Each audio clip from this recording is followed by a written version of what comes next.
sabem, estamos no mês de finanças. Um assunto difícil, um assunto delicado, mas um assunto muito importante. Os que conhecem a Bíblia sabem que a Bíblia fala bastante sobre finanças. Inclusive, na sociedade percebemos que muitos problemas surgem nos casamentos por causa de finanças. Então, vale a pena a gente ver de novo. Eu sei que para alguns de vocês, de repente, essa mensagem vai servir mais como um lembrete. Talvez uma motivação de ser mais fiel ainda. Para outros, quem sabe Deus vai usar essa mensagem para falar ao teu coração, como Deus falou ao meu coração alguns anos atrás, nessa área de finanças. Então, vamos lá. Vamos abrir no livro de Lucas, no Evangelho de Lucas, capítulo 12. Enquanto vocês estão abrindo lá, eu queria fazer uma pergunta. O que captura o seu coração? O que captura o seu coração? Ou seja, o que o seu coração enfatiza muito na vida? Se o time de Inter ou Grêmio captura o seu coração, então você vai ser tudo Inter ou Grêmio. Se aquela moça que você está vendo captura o seu coração, então ela vai ser tudo para você. E a gente percebe se as finanças capturam seu coração, pode criar problemas. E o que queremos ver hoje? Queremos responder a pergunta: como posso ser rico para com Deus? Já sabemos que somos ricos em Deus, em Cristo, por causa daquilo que Ele fez. Os que têm um relacionamento com Cristo, você sabe que você é rico em Jesus Cristo. Todas as bênçãos, tudo que Ele fez, o sacrifício dEle, nós somos ricos. Mas Deus quer que a gente fique ricos para com Ele. E queremos ver algumas coisas da palavra de Deus em relação a isso. Então, Lucas 12, eu queria fazer o seguinte. Nós vamos entender um pouquinho o contexto dessa história. Na verdade, duas histórias aqui. Depois nós vamos ver o conteúdo, uma pequena explicação das histórias. E por último, queremos aplicar isso às nossas vidas. O que isso tem a ver na área de finanças? E vamos responder aquela pergunta: como posso ser rico para com Deus? Vamos lá então. No versículo 1 de capítulo 12, percebemos o seguinte. A palavra de Deus diz o seguinte, Lucas 12, 1. Nesse meu tempo, tendo se juntado uma multidão de milhares de pessoas, ao ponto de se atropelarem umas às outras, Jesus começou a falar primeiramente aos seus discípulos, dizendo. Então, nós percebemos que Jesus está num local onde tem uma multidão, provavelmente lá no templo, naquela área comum para todos, que todos podem entrar. Ele estava lá, uma multidão, fala que milhares de pessoas estavam lá. Então Jesus está ensinando. Ele primeiramente começa a falar com os discípulos, mas logo em seguida percebemos que a multidão começa a ouvir e daí, na verdade, Jesus, por extensão, ele fala para a multidão inteira, não somente os discípulos. Qual é o conteúdo do ensino de Jesus? Percebemos os versículos 1 a 3, que ele fala o seguinte: tomar cuidado com a hipocrisia. Citando os fariseus que falam uma coisa e fazem outra. Versículos 4 a 5. Não temer perseguição, mas temer a Deus. Jesus falando sobre assuntos importantes. Versículos 6 a 7. Tu tens muito valor para Deus. Jesus fala. Até veja comigo o versículo 7 que fala: até os cabelos da cabeça de vocês estão todos contados. Não tenham medo, vocês valem mais do que muitos pardais. Interessante que os cientistas tentam estimar quantos cabelos nós temos na cabeça. eu vi isso recentemente. Os que têm cabelos ruivos, vocês têm mais ou menos 90 mil cabelos. 90 mil. Os que têm cabelo preto ou marrom, vocês têm 120 mil. E os loirinhos, vocês têm 150 mil. E minha pergunta é, quantos cabelos você acha que um calvo como eu tenho? Bem menos, né? Menos que 30 mil, com certeza. Mas é interessante, Jesus falando, olha, vocês têm valor aos olhos de Deus. Ele continua, versículos 8 a 10. Confessar Deus diante dos homens vale muito.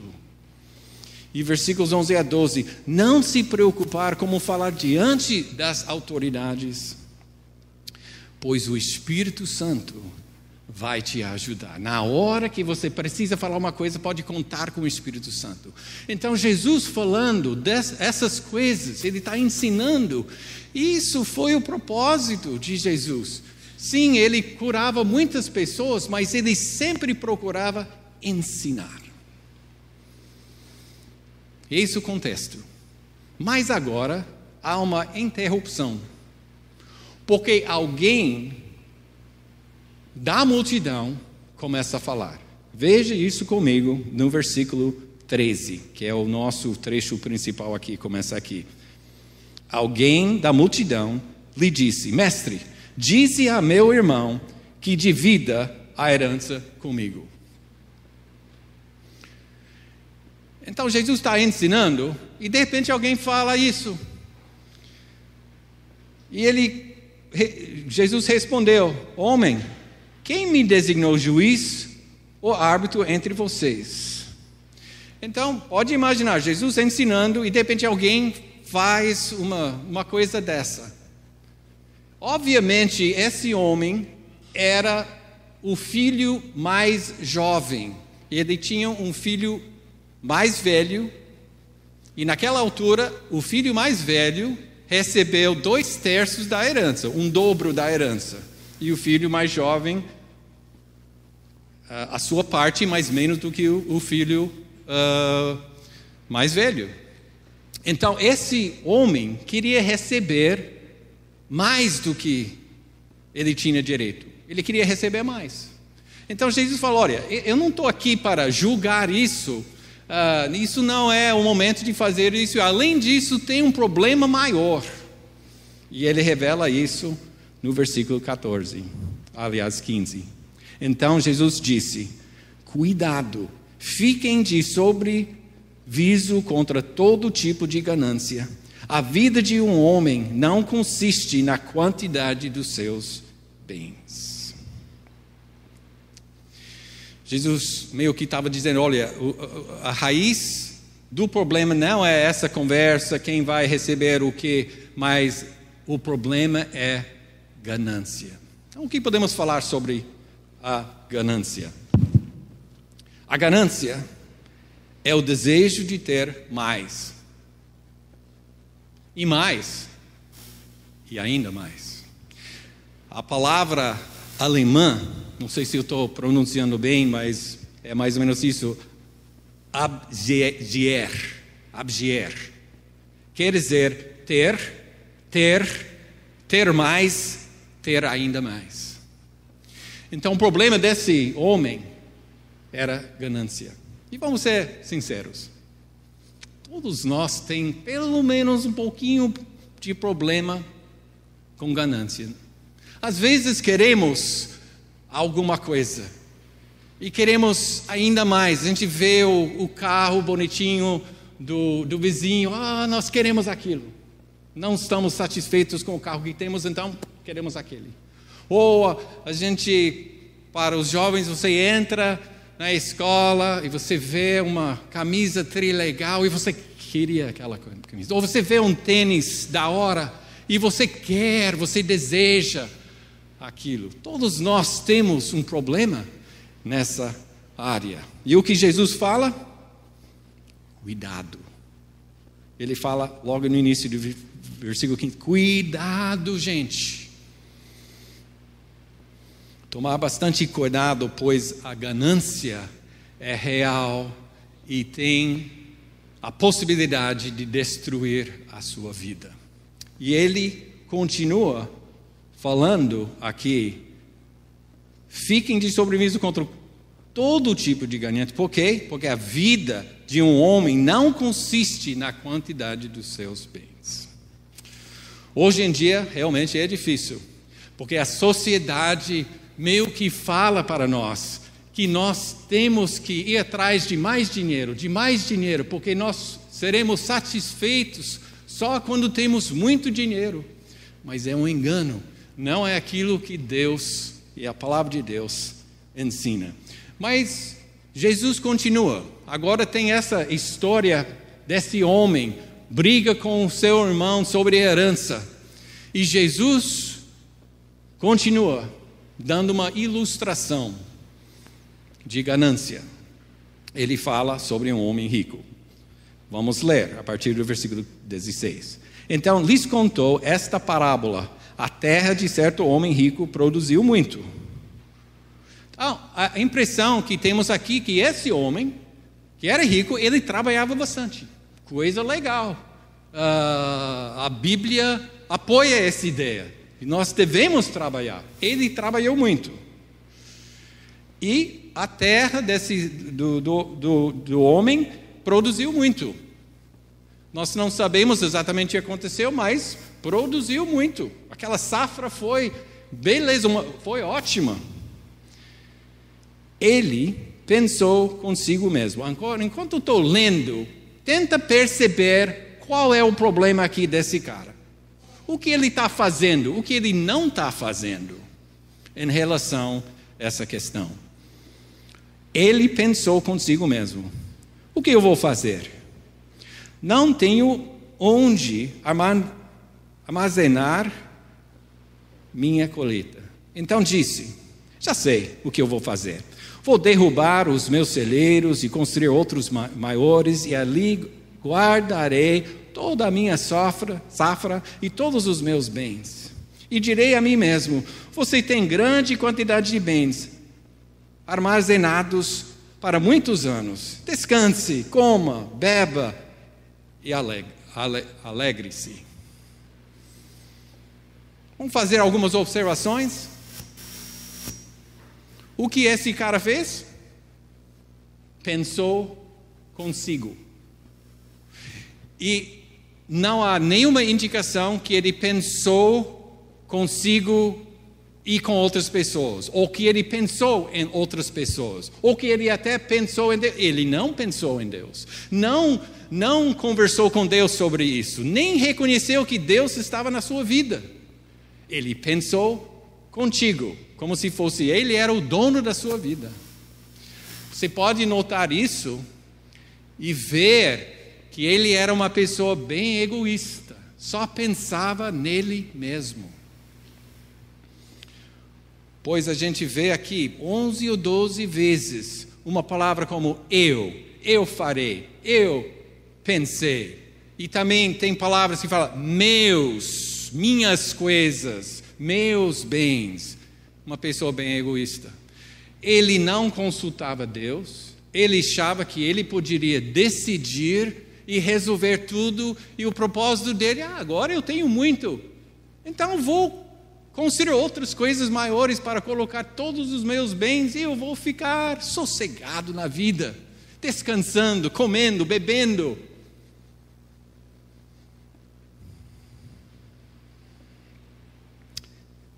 Mas o que Deus disse para ele? Versículo 20. Contudo, Deus lhe disse: insensato. Esta mesma noite a sua vida lhe será exigida. Então quem ficará com o que você preparou? Assim acontece com quem guarda para si riquezas, mas não é rico para com Deus.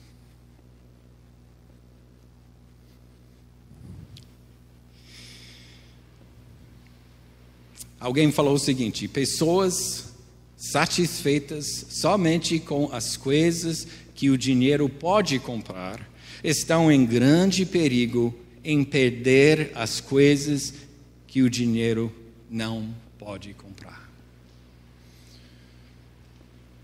Esse homem rico achava que poderia decidir como ia ser o resto da sua vida. Mas ele não olhou para Deus, não pensou em Deus, não consultou Deus. E ele não sabia ou não entendia que Deus estava controlando a sua vida. E que aquela mesma noite ele ia perder não somente os teus bens, mas também a tua vida.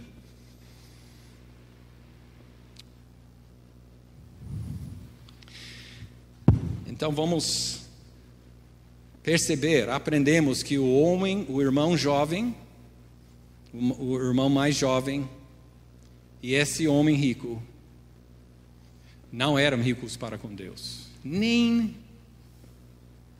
pensaram em Deus em relação às finanças. Então eu queria gastar o resto do nosso tempo hoje fazendo algumas aplicações. Como podemos aplicar essas duas histórias em nossa vida financeira? Como podemos ser, como cristãos, ricos para com Deus? Então eu tenho 6 coisas para compartilhar rapidamente que começa com a letra E. A primeira coisa é óbvia. Aqui fala bem claro. Evitar ganância. Evitar ganância. Evitar o desejo de ter mais e mais coisas e aprender a ficar contente com aquilo que Deus lhe dá. Evitar ganância, você tem que reconhecer que Deus é o dono da sua vida, que Deus lhe dá tudo o que você tem. E você tem que ficar contente. Não é isso que Paulo fala em Filipenses 4:11? Aprendi a adaptar-me a toda e qualquer circunstância. Aprendi o segredo de viver contente em toda e qualquer circunstância. Temos que aprender isso. Aprender isso, porque não é normal, não é comum. A nossa tendência é querer não ficar satisfeito. E eu sei que alguns aqui têm enfrentado coisas difíceis na área de finanças.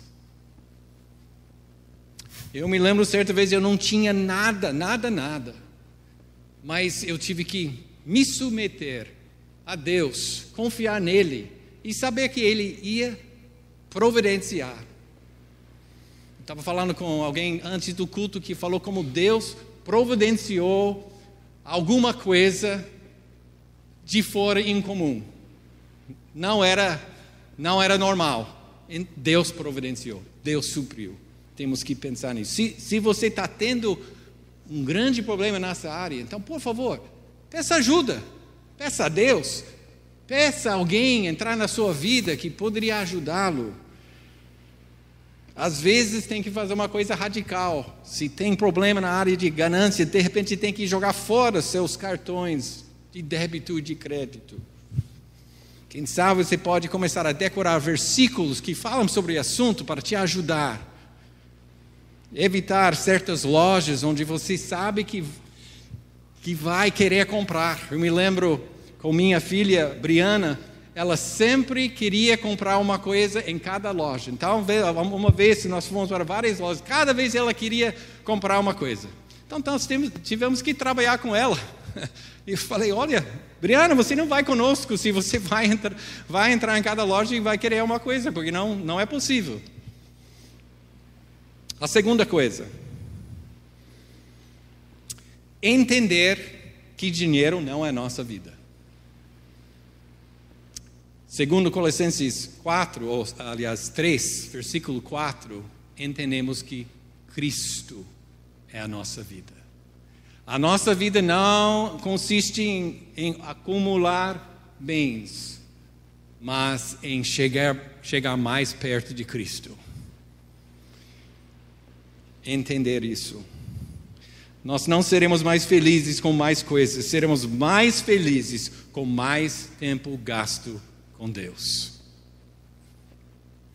Valorizar Deus acima do dinheiro. Terceira coisa, envolver Deus nas tuas decisões financeiras. Vocês perceberam que esses caras nas histórias não envolveram Deus, não convidaram Deus nas suas vidas na área de finanças. Nós temos que fazer isso. Não é penso comigo, como esse homem rico, mas é penso com Deus. Não é já sei o que eu vou fazer, mas sim quero saber o que Deus quer que eu faça e use as minhas finanças que Ele me deu.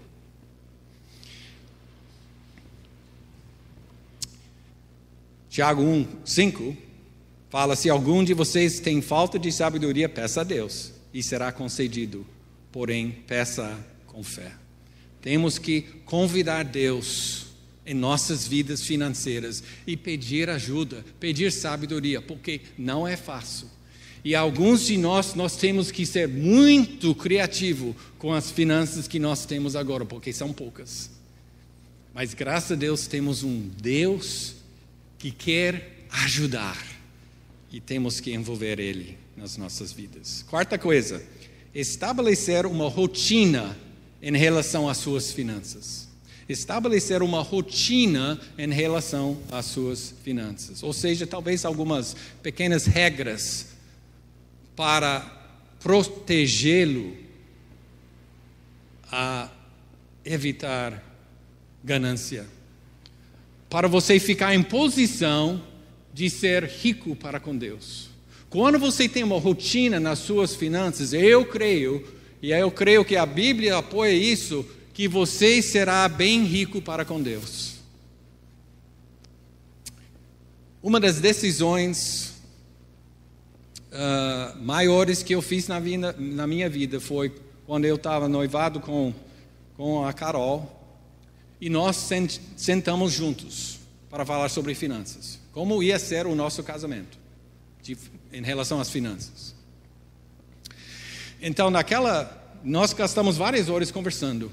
E surgiu dessa conversa duas coisas principais que têm nos ajudado bastante nessa área de ser rico para com Deus. Não é que somos perfeitos, não é que somos especiais, mas é que Deus estava operando nas nossas vidas naquela ocasião. Primeira coisa, a decisão que fizemos foi criar um orçamento. Criar um orçamento. E hoje nós temos pelo menos 15 categorias. E cada categoria vai cada mês X. E o primeiro item no orçamento é Deus. O primeiro item. Nós não abrimos mão. A segunda coisa que nós fizemos é que decidimos dar uma certa porcentagem para Deus. Falou, olha, quando recebemos o nosso salário, essa parte, essa porcentagem vai para Deus. Sempre vai para Deus. Eu posso lhe dizer que às vezes não foi fácil separar esse dinheiro, não. Vocês sabem que no Antigo Testamento há um princípio do dízimo e de ofertas, algo 10% e mais, ofertas espontâneas. No Novo Testamento, a grande ênfase está em ser generoso com aquilo que Deus tem nos dado. É aquilo que a gente vai de volta para Deus. Nós resolvemos pensar em uma porcentagem maior do que 10%, porque Deus havia trabalhado nos nossos corações. Nós éramos missionários, não tínhamos muito, mas a gente queria ser generoso com aquilo que Deus nos deu. Eu recomendo para os casais, especialmente que não têm orçamento, faça logo, porque você vai estar em posição de ser mais rico para com Deus. E também você vai ter menos briga no seu casamento. Uma outra coisa que você poderia fazer, os que têm crianças, ter uma mesada para seu filho. Nós começamos com mais ou menos 5 anos. Quando a Jaque tinha 5 anos, começamos a dar uma mesada. Não é cedo demais, não. Por quê? Porque ensinamos o valor do dinheiro e ensinamos como usar esse dinheiro visando a glória de Deus. E também enfatizamos a importância de dar alguma coisa cada mês para Deus. Graças a Deus, hoje em dia, nossos filhos sabem se controlar na área de finanças. Então, pais, essa maneira ou outra maneira que você pensa pode ser bem útil. Eu sei que algumas pessoas vão dizer, olha, mas eu não recebi nada desse mês, o que eu faço? Eu conheço uma família dessa igreja que está trabalhando, mas não está recebendo do dono. Nada. O que eles fazem? Eu faria o seguinte, pelo menos dar uma pila para Deus para continuar o hábito de contribuir para Deus. Tudo isso, eu creio, ajuda a gente a ser rico para com Deus. Eu sei que aqui tem, acho que ainda tem esse projeto no começo do mês de dar 1 quilo. Isso é uma boa maneira de ser rico para com Deus. Uma outra coisa que você poderia fazer é decidir ver todos os seus bens cada ano e considerar dando alguma coisa que você não está usando mais. Nós fazemos isso todos os anos, especialmente com a nossa roupa. Porque tem certa roupa que não serve mais, ou não. Na verdade, a regra em casa, se não usou essa roupa durante esse ano, tem que doar. Por quê? Porque nós queremos abençoar as outras pessoas que estão precisando de ajuda. Queremos ser ricos para com Deus. É uma maneira pequena, mas aos olhos de Deus é uma maneira grande de demonstrar riqueza para com Deus. Também nós estabelecemos uma certa rotina nas nossas finanças dessa maneira. Se sobrar alguma coisa em qualquer categoria do nosso orçamento, no final do mês nós vamos dar uma avaliação. Vamos ver, será que devemos usar isso para uma necessidade nossa ou necessidade de outra pessoa? Quem sabe esse mês sobrou dinheiro, podemos convidar os vizinhos dentro de casa, uma forma de hospitalidade rumo a criar conversas espirituais com essas pessoas. Então, são várias coisas que podemos fazer para ser rico para com Deus. Eu me lembro certa vez que eu estava na Guiana, voltando com um desses missionários brasileiros que estão lá. E a gente estava na fronteira entre Guiana e Brasil e houve uma loja lá, uma grande loja. Nós resolvemos entrar, houve outra pessoa lá, ele queria entrar lá. Na verdade, essa loja tinha bastante brinquedo, um pouco antes da época de Natal. E daí eu percebi esse missionário andando pelos corredores da loja, vendo, olhando, mas não pegando nada. Eu sabia que ele não tinha muito sustento, ainda estava levantando sustento, e então eu pensei, bom, será que esse cara gostaria muito de comprar um presente de Natal para seu filho? Nessa hora, Deus começou a falar ao meu coração. Meio que ele não falou em voz alta, mas ele falou mais ou menos assim ao meu coração. Ó Deus, ó Calvin, você sabe que tem aquela categoria no seu orçamento, mesada do Calvin? Então nós temos uma categoria, então eu recebo um pouquinho cada mês, eu posso gastar como quiser. Sim, Deus, se me lembra, eu tenho essa. Ele falou, que falou para mim, Calvin, você percebeu que durante as últimas semanas e meses você não tem usado esse dinheiro? Está lá. Você está acumulando esse dinheiro, não está usando. Por que não dá para esse homem? Eu pensei,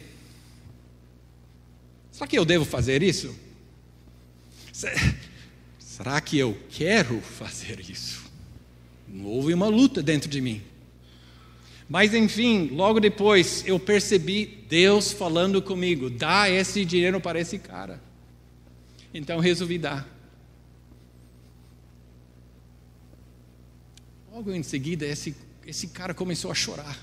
Ele falou: olha, eu queria tanto comprar um presente de Natal para os meus filhos, mas não tinha nem um tostão para gastar. Eu comecei a chorar também, mas um choro de alegria, de poder ajudar. Não é que Calvin é especial, não, Deus é especial. E Ele trabalha em nossos corações dessa forma para podermos ser ricos com Ele, para contribuir para as necessidades dessa igreja, dos missionários dessa igreja, para projetos e também para os membros que precisam de ajuda. Podemos ser ricos para com Deus. Não é fácil, mas quando abrimos os nossos corações e as nossas mãos, Deus vai trabalhar dentro de nós e podemos ser uma bênção para as outras pessoas. Quinta coisa, começar, aqui eu queria usar a palavra que começa com E, entrar cada dia com gratidão, com espírito de generosidade e com alegria, de poder ser disponível para a obra de Deus, até nessa área de finanças. O nosso pouco, Deus vai usar de forma bem grande. Isso nos leva à última coisa. Entregar a sua vida a Jesus. Deixa eu explicar. Nessa área de finanças, como cristãos, devemos entregar a nossa vida financeira para Deus. Sempre fazendo a pergunta: Deus, como posso usar o dinheiro que me deu para a sua honra e sua glória? É reconhecer que Deus é o dono da minha vida, é o dono das minhas finanças, e que é grande alegria quando eu entrego a minha vida financeira para Ele. Mas também percebemos nessa história que esse homem rico não pensava em Deus, não tinha um relacionamento com Cristo, não. Nem deu um minuto para Deus. Então, se alguém estiver aqui hoje, de repente essa mensagem não faz muito sentido para ti, não sei. Ser rico para com Deus, parece que Ele não foi rico para mim. O problema é que você não tem um relacionamento com Cristo. Você não percebeu como quando temos um relacionamento com Cristo, isso muda tudo. Isso nos ajuda a caminhar e a andar na vida com alegria e também poder ser rico para com Ele. Então, meu desafio para alguém que está aqui sem Cristo no seu coração, sem ter esse relacionamento dia a dia com Cristo como seu Salvador, como seu Senhor, faça isso hoje.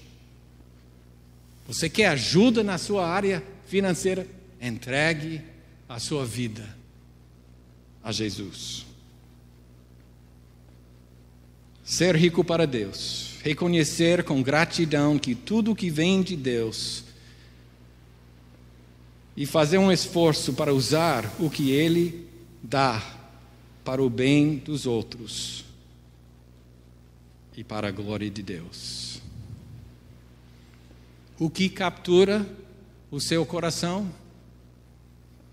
Quando Deus captura o seu coração, você está em posição de poder ser rico para com Deus. O que captura nossos corações, captura as nossas orações, aliás, nossas ações.